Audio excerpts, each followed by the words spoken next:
നമസ്കാരം. ഹരേ കൃഷ്ണ. ഗുരുവായൂരപ്പ. ഞാനിന്ന് ഒരുപാട് സന്തോഷത്തോടെയാണ് നിങ്ങളുടെ മുമ്പിൽ വന്ന് നിൽക്കുന്നത്. വേറൊന്നുമല്ല, നേരിട്ട് തന്നെ പറയാം. വളരെ ചെറിയ കുട്ടിയായപ്പോൾ തന്നെ കേട്ടിട്ടുള്ളതാണ് കുറൂരമ്മയെക്കുറിച്ചുള്ള കഥകളൊക്കെ. എൻ്റെ മുത്തശ്ശിയൊക്കെ പറഞ്ഞു തന്നിട്ടുള്ളതാണ് കുറൂരമ്മയെക്കുറിച്ചുള്ള കഥകളൊക്കെ. അന്നു മുതൽ തന്നെ വളരെയധികം എന്താ പറയുക, ഭക്തിയാണോ ആദരവാണോ സ്നേഹമാണോ അല്ലെങ്കിൽ എൻ്റെ സ്വന്തം മുത്തശ്ശിയോടുള്ളൊരു ഇഷ്ടമാണ് കുറൂരമ്മയോട് ഉണ്ടായിരുന്നത്. ഒരുപാട് ആഗ്രഹിച്ചു ഗുരുവായൂർ വന്നെത്താൻ പറ്റി, ഗുരുവായൂരപ്പൻ്റെ അടുത്ത് താമസിക്കാൻ പറ്റി. പക്ഷേ അപ്പോഴൊന്നും ഈ കുറൂരമ്മ അല്ലെങ്കിൽ എൻ്റെ ജീവിതത്തിൽ വളരെയധികം സ്വാധീനം ചെലുത്തും എന്നൊന്നും എനിക്കറിയില്ലായിരുന്നു. ഞാൻ കുറൂരമ്മയെക്കുറിച്ചുള്ള ഒരു കഥ എൻ്റെ ഈ ചാനലിൽ വളരെ മുമ്പ് തന്നെ നിങ്ങളുമായിട്ട് പങ്കുവച്ചിട്ടുണ്ട്. അതിന് പുറമെ ഈ അടുത്ത ദിവസം എനിക്ക് ഗുരുവായൂർ അമ്പലത്തിൽ വെച്ചിട്ട് കുറൂരമ്മയുടെ തന്നെ ഒരു അനുഭവം നേരിട്ട് ഉണ്ടാവുകയുണ്ടായി. അതൊക്കെ ആയിരിക്കും എന്നെ ഒരുപക്ഷെ കുറൂരമ്മയായിട്ടൊക്കെ കൂടുതൽ അടുപ്പിക്കണത് എന്ന് തോന്നുന്നു. എന്താണെന്ന് അറിയില്ല. ഈ ലോകത്ത് ഒന്നും ഭഗവാൻ അറിയാതെ നടക്കണില്ല എന്നാണല്ലോ പറയുക. ഒരു പുൽക്കൊടി പോലും ചലിക്കില്ല ഭഗവാൻ അറിയാണ്ടേ എന്നല്ലേ നമ്മുടെ വിശ്വാസം. എങ്ങനെയൊക്കെയോ എനിക്കിന്ന് കുറൂരമ്മയുടെ ഈ പവിത്രമായ ഈ ഭൂമിയിൽ, ഈ മണ്ണിൽ എത്താൻ പറ്റി. ആ ഒരു സന്തോഷം, അതിൻ്റെ എല്ലാ എക്സൈറ്റ്മെൻറ്റോടും കൂടി നിങ്ങളുമായിട്ട് പങ്കുവയ്ക്കാം എന്ന് ഞാൻ കരുതി. എനിക്ക് ഇത്രയും കാലം അറിയില്ലായിരുന്നു ഗുരുവായൂരിന്ന് ഇത്ര അടുത്താണ് കുറൂരമ്മ ജീവിച്ച ഈ മണ്ണുള്ളത് എന്ന്.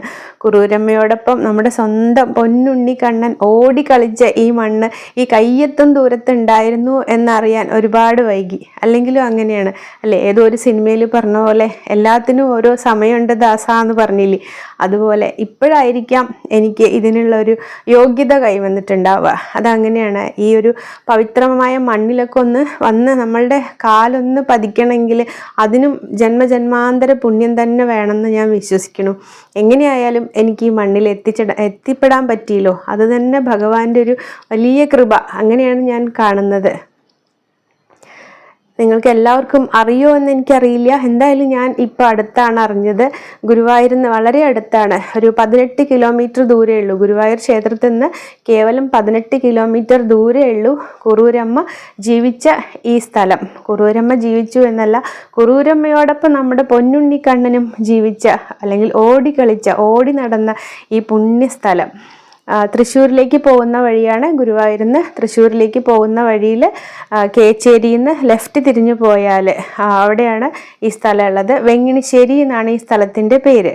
വേലൂര് എന്നാണ്. വേലൂരിൽ നിന്ന് വെങ്ങിണിശ്ശേരി എന്ന് പറയുന്ന ഒരു ചെറിയ ഗ്രാമമാണ്. ഈ ഗ്രാമത്തിലാണ് കുറൂരമ്മയുടെ ഇല്ലം ഉണ്ടായിരുന്നത്. ഇന്നിവിടെ അതിമനോഹരമായൊരു ശ്രീകൃഷ്ണ ക്ഷേത്രമാണ് ഉള്ളത്. വളരെ അടുത്ത കാലത്താണ് ഈ ക്ഷേത്രം നിർമ്മിക്കപ്പെട്ടത്. അത് നിർമ്മിക്കാനിടയായ സാഹചര്യത്തെക്കുറിച്ചും ഈ ക്ഷേത്രത്തെക്കുറിച്ചും അതിൻ്റെ ഇന്നത്തെ അവസ്ഥയെക്കുറിച്ചൊക്കെ നമ്മളോട് ആധികാരികമായി തന്നെ സംസാരിക്കാൻ ഈ ക്ഷേത്രത്തിൻ്റെ ട്രസ്റ്റിമാരിൽ ഒരാളായ സുരേഷ് സാറ് നമ്മുടെ കൂടെയുണ്ട്. ക്ഷേത്രത്തെക്കുറിച്ചൊക്കെ അദ്ദേഹം തന്നെ നിങ്ങളോട് നേരിട്ട് പറയും. എനിക്ക് നിങ്ങളോട് പറയാനുള്ളത്, ഇവിടെ വന്നു ചേർന്നപ്പോൾ എനിക്കുണ്ടായൊരു അനുഭവമാണ്. എന്താ പറയുക, എനിക്ക് നമ്മളിങ്ങനെ ഏറെ നാൾ കാത്തിരുന്ന ഒരു സ്ഥലത്ത് എത്തിപ്പെട്ടതുപോലെ, അല്ലെങ്കിൽ നമ്മൾ ഒരുപാട് കാലം നമ്മുടെ വീട്ടിൽ നിന്ന് മാറി നിന്നിട്ട് തിരിച്ച് നമ്മുടെ വീട്ടിലെത്തിയാൽ ഉണ്ടാവുന്ന ആ ഒരു അനുഭവം ഉണ്ടല്ലോ, അതുപോലെയൊക്കെയാണ് തോന്നിയത്. എന്തോ സ്വന്തം വീട്ടിൽ എത്തിച്ചേർന്ന പോലെ. അതിൻ്റെ ഒരു ചെറിയൊരു അനുഭവം എനിക്ക് ഉണ്ടാവാറുണ്ട്. ഞങ്ങൾ ഗുരുവായൂരാണ് താമസിക്കുന്നത്. ഗുരുവായൂരിൽ നിന്ന് ദൂരെ എവിടേക്കെങ്കിലും യാത്രകളൊക്കെ പോവാറുണ്ട്. അങ്ങനെ യാത്രകളൊക്കെ കഴിഞ്ഞ് തിരിച്ച് വീട്ടിലെത്താറാവുമ്പോൾ ഗുരുവായൂർ നട കഴിഞ്ഞിട്ട് വേണം വീട്ടിലേക്ക് എത്താൻ. അപ്പോൾ ആ ഗുരുവായൂർ എത്തുമ്പോൾ പെട്ടെന്ന് മനസ്സിനൊരു വല്ലാത്ത ഒരു സന്തോഷം അനുഭവപ്പെടാറുണ്ട്. നമ്മുടെ സ്വന്തം വീട്ടിലെത്തി അല്ലെങ്കിൽ സ്വന്തം തട്ടകത്തിൽ അങ്ങനെ എത്തി എന്നൊരു പോലൊരു തോന്നൽ, ഒരു സന്തോഷമൊക്കെ ഉണ്ടാവില്ലേ? അതിലും വലിയൊരു സന്തോഷം, ഒരു ആനന്ദമാണ് എനിക്ക് ഇവിടെ ഈ മണ്ണിൽ എത്തിച്ചേർന്നപ്പോൾ ഉണ്ടായിരുന്നത്. ഇവിടെ എത്തിയപ്പോൾ എനിക്കറിയില്ല ഇത് കുറൂരമ്മയുടെ ക്ഷേത്രമാണോ ശ്രീകൃഷ്ണൻ്റെ ക്ഷേത്രമാണോ, ഇതൊന്നും അറിയില്ല. ആദ്യമായിട്ടാണ് വരുന്നത്. അപ്പം എൻ്റെ മനസ്സിൽ കുറൂരമ്മയുടെ ക്ഷേത്രമാണ്. അങ്ങനെ ഓടി വന്നപ്പോൾ സന്ധ്യ സമയമാണ്, ദീപാരാധനയൊക്കെ ആവണേ ഉള്ളൂ. അങ്ങനെ ഓടി ചെന്ന് അകത്ത് കയറി വലിയ തിരക്കുകളൊന്നുമില്ല. സന്ധ്യയാണ്, അത്യാവശ്യം നല്ല മഴയൊക്കെ ഉള്ള സമയമാണ്. അങ്ങനെ അകത്ത് കടന്നപ്പോൾ കണ്ടത് ഉണ്ണിക്കണ്ണൻ്റെ വിഗ്രഹമാണ്, ഉണ്ണിക്കണ്ണൻ്റെ പ്രതിഷ്ഠയാണ്. ശ്രീകോവിലിൻ്റെ നേരെ നിന്ന് കണ്ണ് നിറച്ച് കണ്ടു തൊഴുതു. പിന്നെ ഞാൻ കുറൂരമ്മയെ അന്വേഷിക്കുകയായി. കുറൂരമ്മയുടെ പ്രതിഷ്ഠ എവിടെയെങ്കിലും ഉണ്ടോ, ഉപദേവന്മാരായിട്ടോ ഉപദേവതയായിട്ടോ ഉണ്ടോ എന്നൊക്കെ ഇങ്ങനെ ചുറ്റിലും പരതി. പക്ഷെ എങ്ങും കണ്ടില്ല. അങ്ങനെ സംശയനിവൃത്തിക്കായിട്ട് ഇവിടുത്തെ ശാന്തിയെ തന്നെ സമീപിച്ചു. അദ്ദേഹത്തോട് ചോദിച്ചു, ഇത് കുറൂരമ്മ ക്ഷേത്രം എന്നാണ് പറഞ്ഞു കേട്ടത്, കുറൂരമ്മയുടെ പ്രതിഷ്ഠയുണ്ടോ ഇവിടെ എന്ന് ചോദിച്ചു. അപ്പോഴാണ് അദ്ദേഹം പറഞ്ഞത്, ഇവിടെ കുറൂരമ്മയല്ല, കുറൂരമ്മയുടെ ശ്രീകൃഷ്ണനാണ് ഇവിടുത്തെ പ്രതിഷ്ഠ എന്ന്. ഇവിടെ വിശേഷം കുറൂരമ്മയ്ക്കാണോ ശ്രീകൃഷ്ണനാണോ എന്ന് ചോദിച്ചാൽ ഞങ്ങൾക്കും അറിയില്ല കുട്ടിയെ. കാരണം ഇത് കുറൂരമ്മ ജീവിച്ച മണ്ണാണ്. കുറൂരമ്മയോടൊപ്പം ഉണ്ണിക്കണ്ണൻ ജീവിച്ച മണ്ണ്, ഉണ്ണിക്കണ്ണൻ ഓടി നടന്ന മണ്ണ്. ഇവിടെ കുറൂരമ്മയ്ക്കാണോ പ്രാധാന്യം ശ്രീകൃഷ്ണനാണോ എന്ന് ചോദിച്ചാൽ ഞങ്ങൾക്കതിന് ഉത്തരമില്ല. പ്രശ്നം വെച്ച് ഇവിടുത്തെ അഷ്ടമംഗല്യ പ്രശ്നത്തില് ഇവിടെ ശ്രീകൃഷ്ണന്റെ സാന്നിധ്യമുണ്ട്, ഇവിടെ കുറൂരമ്മയുടെ സാന്നിധ്യമുണ്ട്, ഇവിടെ തന്നെ തനിക്ക് ക്ഷേത്രം വേണം എന്ന് ഉണ്ണികൃഷ്ണൻ പ്രശ്നത്തിൽ പറഞ്ഞതനുസരിച്ചിട്ടാണ് ഇവിടെ ഈ ക്ഷേത്രം പണിതത് എന്ന് പറഞ്ഞു. അവിടെ ചെന്നപ്പോൾ വളരെയധികം സന്തോഷം തോന്നി. അവിടുത്തെ അധികാരികളൊക്കെ ആയിട്ട് സംസാരിച്ചപ്പോൾ മനസ്സിലായി അവിടെ ധാരാളം സ്ത്രീകളും കുട്ടികളുമാണ് അന്വേഷിച്ചൊക്കെ കടന്നു ചെല്ലുന്നത്. കേരളത്തിൻ്റെ പല ജില്ലകളിൽ നിന്നും കേരളത്തിൽ നിന്ന് പുറത്തു നിന്നും ധാരാളം ശ്രീകൃഷ്ണ ഭക്തന്മാർ അവിടെ വരുന്നുണ്ട്. പ്രത്യേകിച്ചും എങ്ങനെയാണെന്നോ എന്തുകൊണ്ടാണെന്നോ അവർക്ക് പോലും പറയാൻ പറ്റുന്നില്ല, സ്ത്രീകളും കുട്ടികളും തന്നെയാണ് കൂടുതലും അവിടേക്ക് എത്തിച്ചേരുന്നത്. അതുമാത്രമല്ല അവരുടെ പ്രാർത്ഥനകൾ ആഗ്രഹങ്ങളൊക്കെ വളരെ പെട്ടെന്ന് തന്നെ സഫലമാവുന്നുണ്ട് എന്നും പലരുടെയും അനുഭവത്തിൽ നിന്ന് അവർക്ക് പറയാനും കഴിഞ്ഞു. പരമസാധ്യയായ പരമഭക്തയായ ഒരമ്മ, വളരെ ചെറുപ്പത്തിൽ വിവാഹം കഴിഞ്ഞ് വളരെ പെട്ടെന്ന് തന്നെ വിധവയായി ജീവിക്കേണ്ടി വന്ന ഒരു പാവം അമ്മ, ആ ഒരു ഇല്ലത്തുനിന്ന് പുറത്ത് ഒരു പുറം ലോകം കണ്ടിട്ടില്ലാത്ത ഒരു സാധ്വി, സദാസമയവും ശ്രീകൃഷ്ണനെ തന്നെ പ്രാർത്ഥിച്ച് കൃഷ്ണ കൃഷ്ണ എന്ന് വിളിച്ചുകൊണ്ട് ഒടുവിൽ ആ ഉണ്ണിക്കണ്ണൻ അവരുടെ അടുത്ത് കളിക്കാനും അവരെ പരിചരിക്കാനും അവരോട് വഴക്കുകൂടാനും വികൃതി കാണിക്കാനും ഒക്കെ ഓടിയെത്തിയ സ്ഥലം. ആ അമ്മയെക്കുറിച്ച് ആലോചിക്കുമ്പോൾ തന്നെ നമുക്കിങ്ങനെ സന്തോഷം കൊണ്ട് കണ്ണു നിറയുക. കാരണം പ്രസവിക്കാൻ ഭാഗ്യം കിട്ടിയിട്ടില്ലാത്ത അമ്മ, ഒരു കുഞ്ഞിനെ പാലൂട്ടാൻ അവസരം കിട്ടിയിട്ടില്ലാത്ത ഒരമ്മ, ആ അമ്മയ്ക്ക് ഉണ്ണിക്കണ്ണന് വേണ്ടിയിട്ട് അവരുടെ മുല ചുരന്നു പാൽ കൊടുത്തു എന്നൊക്കെ ഇങ്ങനെ പറഞ്ഞു കേട്ടപ്പോൾ വളരെയധികം നമുക്ക് സന്തോഷമാണോ ആനന്ദമാണോ എന്താണെന്ന് തിരിച്ചറിയാനാവാത്തൊരു വികാരമാണ് മനസ്സിലൂടെ കടന്നു പോകുന്നത്. ഒടുവിൽ തൻ്റെ പ്രിയപ്പെട്ട ഭക്തിയുമായിട്ട് ആ ഉണ്ണിക്കണ്ണൻ ഓടിക്കളിച്ച് അവസാനം അവരുടെ ശരീരം പോലും ഈ ഭൂമിയിൽ അവശേഷിപ്പിക്കാതെ തന്നോട് തന്നെ ചേർത്ത് കൊണ്ടുപോയ ആ പൊന്നുണ്ണിക്കണ്ണൻ്റെ ഈ മണ്ണിൽ നിന്നുകൊണ്ട് കുറൂരമ്മയുടെയും ഉണ്ണിക്കണ്ണൻ്റെയും കഥകളും ഈ ക്ഷേത്രത്തിൻ്റെ ചരിത്രങ്ങളുമൊക്കെ ഇവിടുത്തെ ട്രസ്റ്റിമാരിൽ ഒരാളായ ശ്രീ സുരേഷ് സാറിൽ നിന്ന് നേരിട്ട് കേട്ടപ്പോൾ വല്ലാത്തൊരു അനുഭവമായിരുന്നു. അദ്ദേഹത്തിൻ്റെ വാക്കുകളിലൂടെ തന്നെ നമുക്ക് ഈ ക്ഷേത്രത്തെക്കുറിച്ചൊക്കെ കൂടുതൽ അറിയാം. നമസ്കാരം. നമ്മളിപ്പോൾ കുറൂരമ്മ ശ്രീകൃഷ്ണ ക്ഷേത്രത്തിലാണ് നിൽക്കുന്നത്, തൃശ്ശൂർ ജില്ലയിലെ വേലൂരിലെ. പൂർവിക കാലത്ത് കുറൂരില്ലം സ്ഥിതി ചെയ്തിരുന്ന സ്ഥലമാണിത്. പിൻകാലത്ത് ഇല്ലം ഇവിടുന്ന് മാറ്റപ്പെട്ടു തൃശ്ശൂർ ജില്ലയിലെ തന്നെ മറ്റൊരു സ്ഥലത്തേക്ക്, അടാട്ട് എന്ന സ്ഥലത്തേക്ക് മാറ്റുകയാണുണ്ടായത്. ശ്രീകൃഷ്ണ ക്ഷേത്രം ഇവിടെ നിലവിൽ വരാൻ കാരണം കുറൂരമ്മയുടെ പേരിലുള്ളൊരു ശ്രീകൃഷ്ണ ക്ഷേത്രമാണ് ഇവിടെ ഉള്ളത്. ഭഗവാൻ ശ്രീകൃഷ്ണനാണ് പ്രധാന ദേവനായിട്ട് ഇവിടെ പ്രതിഷ്ഠിക്കപ്പെട്ടിട്ടുള്ളത്. ഉപദേവന്മാരായിട്ട് ഗണപതിയും ദുർഗയും വേട്ടേക്കരനുമാണുള്ളത്. കുറൂരില്ലം ഇവിടെ സ്ഥിതി ചെയ്തിരുന്ന കാലഘട്ടത്തിൽ ആ ഒരു അവസരത്തിലാണ് നമ്മൾ കേട്ടിട്ടുള്ള പ്രശസ്തയായ അല്ലെങ്കിൽ യോഗിനിയായ കുറൂരമ്മയുടെ കാലഘട്ടം ഇവിടെ കടന്നു പോകുന്നത്. അപ്പോൾ കുറൂരില്ലത്തേക്ക് പുറയന്നൂർ ഇല്ലത്തു നിന്നും വേലി കഴിച്ചു കൊണ്ടുവന്ന ഗൗരി അന്തർജനം എന്ന യോഗിനിയായ തീർന്ന കുറൂരമ്മ, ഗൗരി അന്തർജനം കുറൂരമ്മ എന്ന പേരിൽ പ്രശസ്തയായി തീർന്നു. ആ പുണ്യാത്മാവ് ജീവിച്ചിരുന്ന സ്ഥലമാണ്, അല്ലെങ്കിൽ ആ ഇല്ലം സ്ഥിതി ചെയ്തിരുന്ന സ്ഥലമാണ് ഇവിടെ. ആ ഇല്ലം ഇവിടെ നിന്ന് മാറ്റപ്പെട്ടാലും ഈ സ്ഥലം ഇവിടെ അന്യാധീനപ്പെടാതെ ചുരുങ്ങിയൊരു സ്ഥലം ഇവിടെ അവശേഷിച്ചു. മറ്റു സ്ഥലങ്ങളെല്ലാം വിറ്റുപോയിരുന്നു, കാലം കൊണ്ട് വിറ്റുപോയിരുന്നു. ഇവിടെ തന്നെ അടുത്തുള്ള ഇതേ ദേശത്തുള്ള ചേർന്തല മഹാദേവ ക്ഷേത്രത്തിൽ ഒരു അഷ്ടമംഗല പ്രശ്നം നടക്കുമ്പോഴാണ് ഇങ്ങനൊരു പവിത്രമായ ഭൂമി, ഒരു സ്ഥലം ഇവിടെ ഉണ്ട് എന്ന് അതിൽ സൂചിപ്പിച്ചത്. അതിൻ്റെ അടിസ്ഥാനത്തിൽ ഈ സ്ഥലത്തിൻ്റെ പ്രാധാന്യവും പവിത്രതയും എല്ലാം മനസ്സിലാക്കുന്നതിന് വേണ്ടി ചേർന്തല ഭരണസമിതി ഇവിടെ ഒരു അഷ്ടമംഗല പ്രശ്നം വളരെ വിപുലമായ രീതിയിൽ നടത്തുകയുണ്ടായി. ആ പ്രശ്നവിചാരത്തിലാണ് ഈ സ്ഥലം വളരെ ശ്രേഷ്ഠമായ ഒരു ഇല്ലം നിന്നിരുന്ന സ്ഥലമാണെന്നും അവിടെയാണ് യോഗിനിയായൊരു സ്ത്രീ ജീവിച്ചിരുന്നതെന്നും അതൊരു ഭഗവാൻ ശ്രീകൃഷ്ണനുമായി ബന്ധപ്പെട്ടിട്ടുള്ള ഒരു അമ്മയായിരുന്നുവെന്നും ആ ഭഗവാൻ തന്നെ ബാലഗോപാല രൂപത്തിലുള്ള ഒരു ഉണ്ണിയുടെ രൂപത്തിലുള്ള ആ ഒരു ഭാവത്തിലായിരുന്നു ഇവിടെ അമ്മയുമായി ബന്ധപ്പെട്ടുള്ള ഒരു ഐതിഹ്യങ്ങളൊക്കെ ഉള്ളതായിട്ട് കണ്ടെത്തിയിട്ടുണ്ട്. വളരെ രസകരമായൊരു അഷ്ടമംഗല പ്രശ്നമായിരുന്നു അന്ന് നടന്നത്. ആ പ്രശ്ന വിധിയെ തുടർന്നാണ് ഇവിടെ ഭഗവാനെ പ്രധാന ദേവനായി കൊണ്ട് ബിംബപ്രതിഷ്ഠ നടത്തണം, ക്ഷേത്രം പണിത് ബിംബപ്രതിഷ്ഠ നടത്തണമെന്ന് നിർദ്ദേശമുണ്ടായത്. അപ്പോൾ കുറൂരമ്മയ്ക്ക് പ്രത്യക്ഷപ്പെട്ട ഭഗവാൻ ഉണ്ണിയായിട്ട് പ്രത്യക്ഷപ്പെട്ടതിനാൽ ഒരു കയ്യിൽ വെണ്ണയും മറു കയ്യിൽ പൊന്നോടക്കുഴലുമായിട്ടുള്ള ഭഗവാന്റെ ബാലഗോപാല രൂപത്തിലുള്ള വിഗ്രഹമാണ് പ്രതിഷ്ഠിക്കപ്പെടേണ്ടത് എന്നാണ് നിർദ്ദേശിച്ചത്.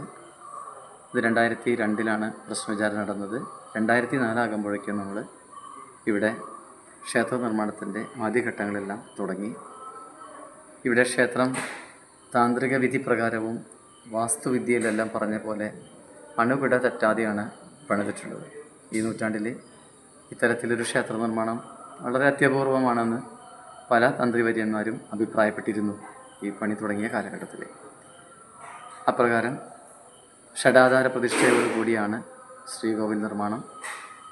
അതിൻ്റെ നിർമ്മാണത്തിന് വേണ്ട ഫൗണ്ടേഷൻ പണികളെല്ലാം ഈ നാട്ടിലെ സ്ത്രീകളും പുരുഷന്മാരും കുട്ടികളും ഉൾപ്പെടെയുള്ളവർ വൈകിട്ട് അവനവൻ്റെ തൊഴിലെല്ലാം കഴിഞ്ഞ് വന്ന് പണിയായുധങ്ങളുമായി കാണിപ്പയൂർ കൃഷ്ണൻ നമ്പൂതിരിപ്പാടിൻ്റെ ആ കണക്ക് വെച്ചിട്ടുള്ള അപ്രകാരം തന്നെ കൃത്യമായിട്ട് എല്ലാവരുടെയും ശ്രമഫലമായിട്ടാണ് വർക്കുകളെല്ലാം തുടങ്ങി വെച്ചത്. അതിനുശേഷം നല്ല ശില്പികളെ കൊണ്ടാണ് ഇതിൻ്റെ തറപ്പണിയും ചുവർപ്പണിയും മേൽപ്പുരയും എല്ലാം ശ്രീകോവിൽ പണിത് തീർത്തത്.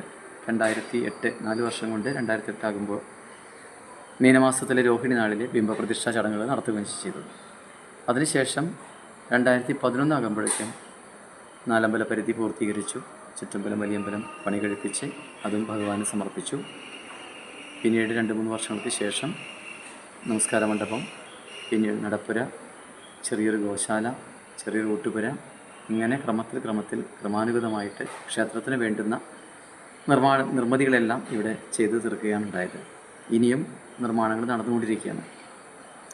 അപ്പോൾ ഭഗവാനെ സ്വന്തം മകനെ പോലെ കണ്ട് അത്രയും എന്താ പറയുക, ഒരു മാതൃസ്ഥാനത്താണെങ്കിലും അത്രയും വരെ യോഗ്യനായി തീർന്ന ആ ഭഗവാനെ പ്രത്യക്ഷപ്പെടുത്താൻ വരെ അവൻ തൻ്റെ അചഞ്ചലമായ ഭക്തി കൊണ്ട് സാധിച്ച ആ കുറൂരമ്മയുടെ ഈ ഇല്ലപ്പറമ്പിൽ ഇങ്ങനൊരു ക്ഷേത്രം വന്നത് ഈ കാലഘട്ടത്തിൻ്റെ ഒരു ആവശ്യം കൂടിയാണെന്ന് വേണം വിചാരിക്കാൻ.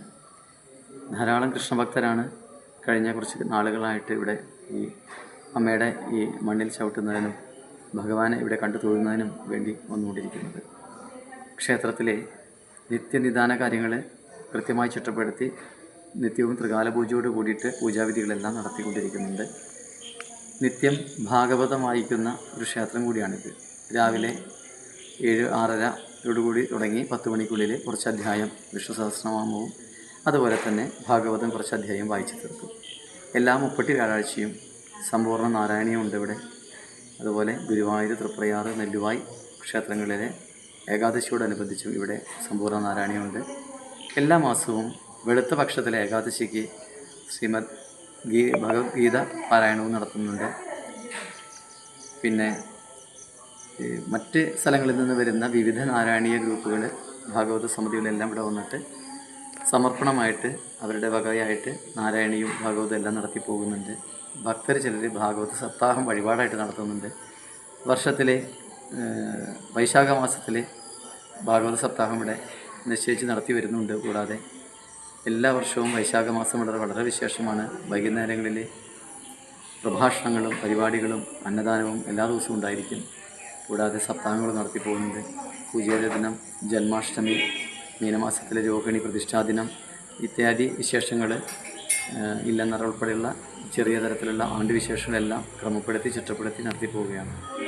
മിക്കവാറും പ്രധാന ദിവസങ്ങളിലെല്ലാം ഇവിടെ സത്സംഗങ്ങളുണ്ട്, അന്നദാനമുണ്ട്. എല്ലാ 30 വ്യാഴാഴ്ചയും വൈകുന്നേരം തന്ത്രി പൂജയും പ്രത്യേക സൂക്താർച്ചനകളുണ്ട്.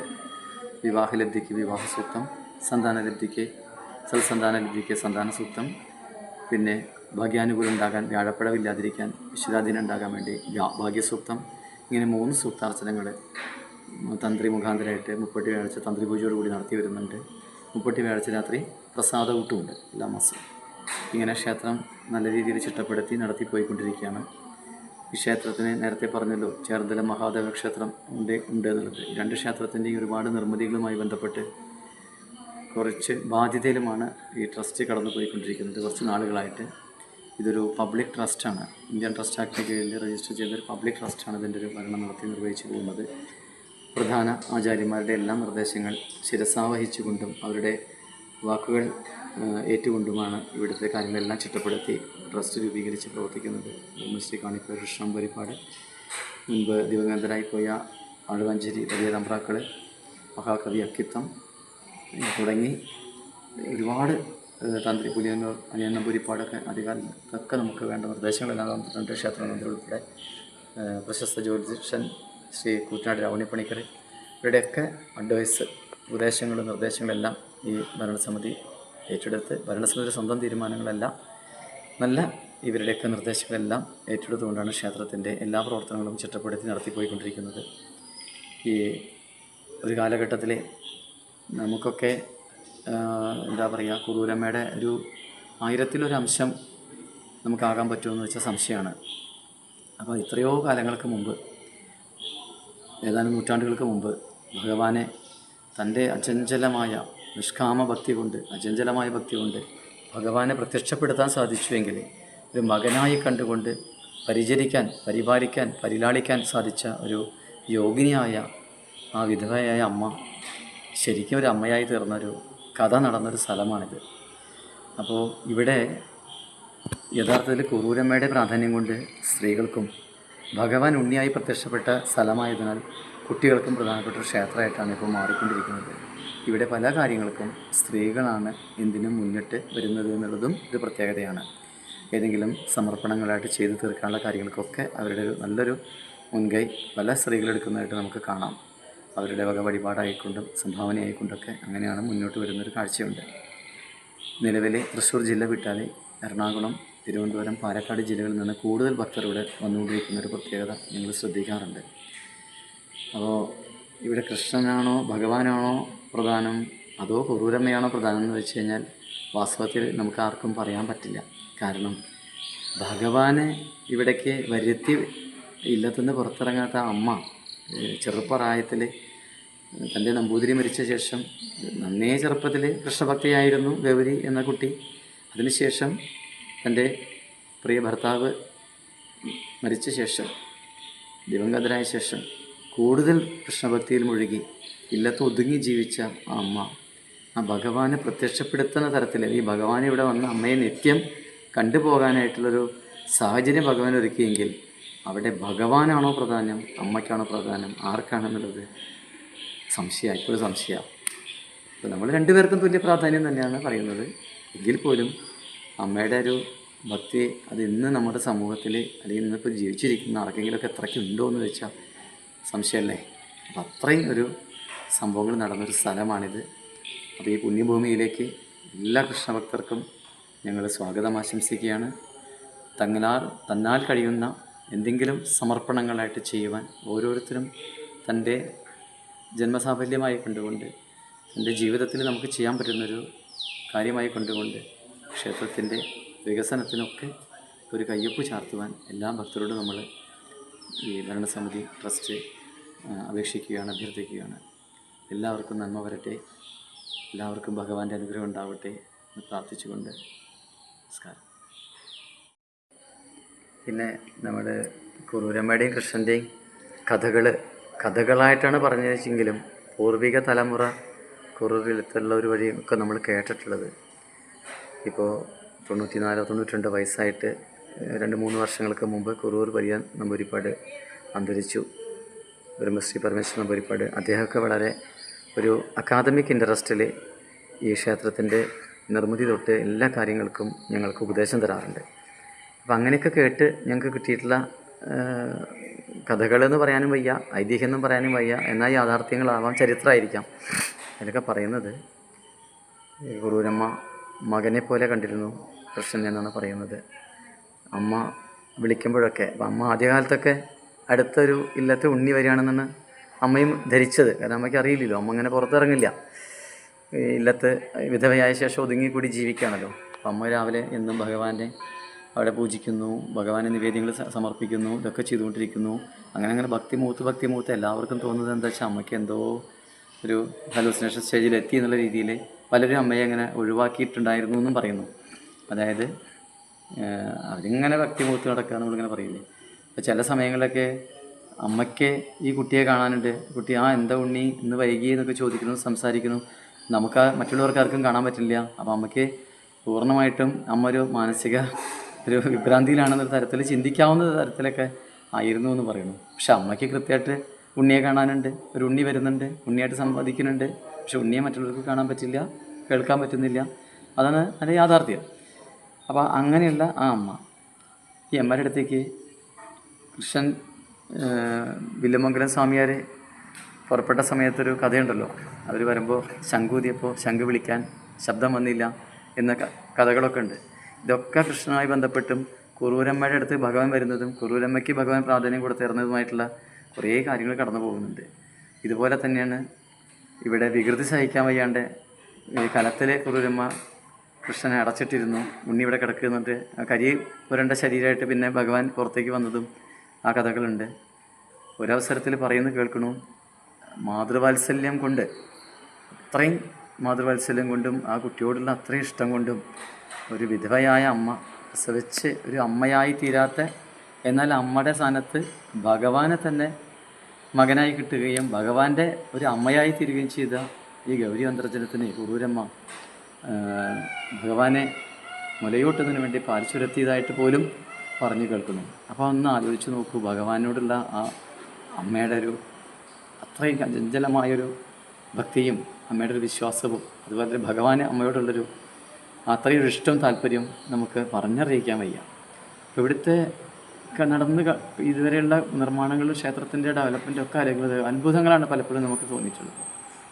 നമ്മൾ വളരെ ബുദ്ധിമുട്ടി സാമ്പത്തികമായിട്ട് പ്രയാസപ്പെട്ടിരിക്കുമ്പോഴും പെട്ടെന്നായിരിക്കും ആരെങ്കിലും കടന്നു വന്ന് എന്തെങ്കിലും ചോദിക്കാറുള്ളത്.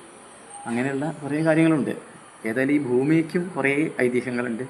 ഇവിടുന്ന് സമീപ പ്രദേശത്തുള്ള ചില സ്ഥലവാസികൾ മുൻകാലങ്ങളിൽ മണ്ണെടുത്തിട്ടുണ്ട്. അത് നല്ല മണ്ണാണ് ഇവിടുത്തെ പറമ്പിൽ കൊണ്ടുപോയിടാനും തെങ്ങിനിടാനൊക്കെ ഇട്ട് മണ്ണെടുത്തിട്ട് അവർക്ക് ഉറക്കം കിട്ടാതെ മണ്ണ് തിരിച്ചു കൊണ്ടുവന്നിട്ടുണ്ട്. അതൊക്കെ ഏതാനും വർഷങ്ങൾ മുമ്പ് നടന്ന സംഭവങ്ങളാണ്, യാഥാർത്ഥ്യമാണത്. ചരിത്രം നിങ്ങൾ പറയാനും മുഴുവനായിട്ടില്ല, അടുത്ത കാലത്ത് നടന്ന കാര്യങ്ങളാണ്. അപ്പോൾ ഈ ഭൂമി അത്രയും ഭഗവാന്റെ മണ്ണാണത്, ഭഗവാൻ അത്രയും നിറഞ്ഞു നിൽക്കണമെന്നുള്ളതാണ്. ഇവിടുന്ന് തന്നെ ചിലരൊക്കെ ദർശനത്തിന് വരുമ്പോഴൊക്കെ ഇവിടുന്ന് ഒരു നുള്ളിൽ മണ്ണെടുക്കും. ഇത് ഞാൻ എൻ്റെ വീട്ടിൽ കൊണ്ടുപോകാനാണ്, ഒരു കവർ തരുമെന്നൊക്കെ ചോദിച്ച് പേപ്പർ തരുമോ വെച്ചപ്പോൾ ഞാൻ പറയും, വെറുതെ കുരുവാരി പിടിക്കണ്ട. ചിലപ്പോൾ നിങ്ങൾ സന്തോഷം കൊണ്ടും താല്പര്യം കൊണ്ടായിരിക്കും ഏതെങ്കിലും കാലത്ത് നിങ്ങൾ കൊണ്ടുപോകുന്നത് നല്ല രീതിയിൽ അവിടെ സംരക്ഷിക്കുകയോ പരിപാലിക്കാനോ സാധിച്ചില്ലെങ്കിൽ അതൊരു ദോഷമായിട്ട് മാറരുത് എന്ന് വരെ ഞങ്ങൾ പറയാറുണ്ട് ചിലരോട്, നമുക്കറിയുന്ന ആൾക്കാരോട്.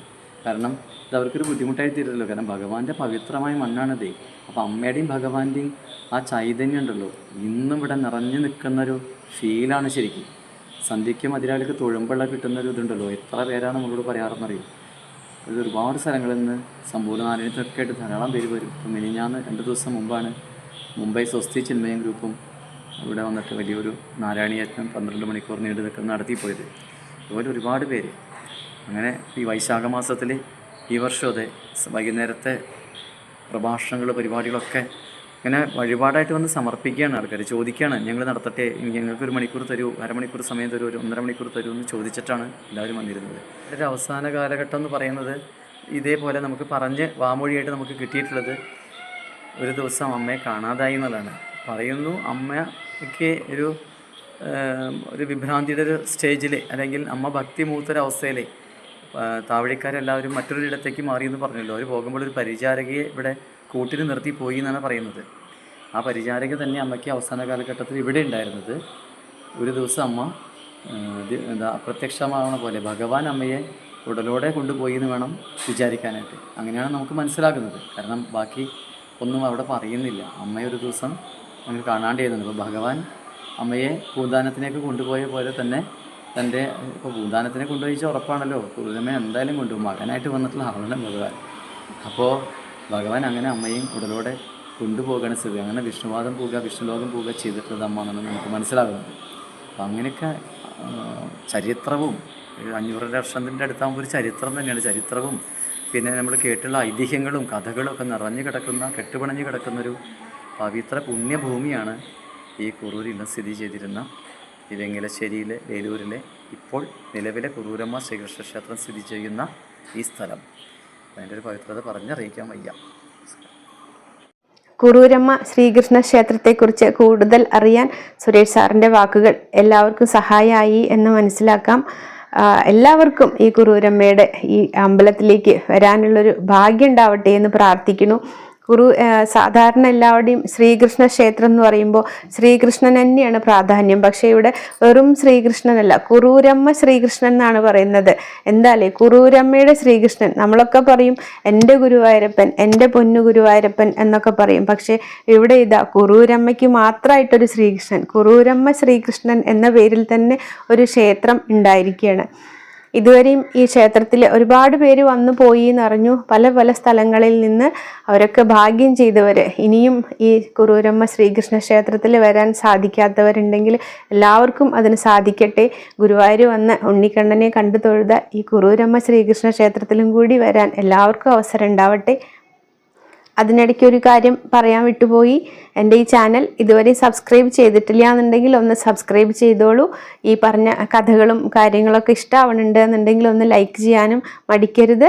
ഇത്തരം കഥകളും കാര്യങ്ങളും ഐതിഹ്യങ്ങളും ഒക്കെയാണ് ഞാൻ ഈ ചാനലിലൂടെ എപ്പോഴും പറയാറുള്ളത്.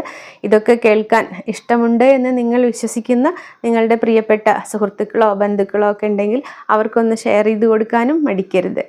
വീണ്ടും ഇതുപോലുള്ള ഐതിഹ്യമോ കുഞ്ഞു കഥയോ കേട്ട് കാണാം. വീണ്ടും കാണുന്നത് വരെ എല്ലാവർക്കും നന്ദി, നമസ്കാരം. സ്നേഹപൂർവ്വം ഗീതാ രാജു.